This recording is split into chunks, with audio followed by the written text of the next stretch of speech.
Ano ba talaga ang tungkulin ng buhay? Ito ba ay tungkol lamang sa pagkamit ng tagumpay? Ano ba talaga ang tagumpay?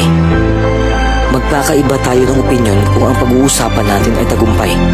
Sa iilan, ang tagumpay ay nangangahulugang pera o nangangahulugan lamang na gawin kung ano ang gusto nila.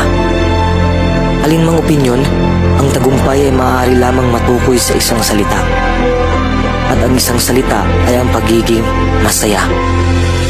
Ito ang dahilan kung bakit hinahabol natin ang pera.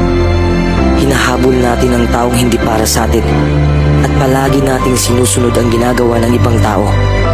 Dahil tayo'y naniniwala na kapag nakuha natin ang mga bagay na yun, tayo'y magiging masaya. Ang buhay ay hindi tungkol sa pagpapatunay na mali ang ibang tao.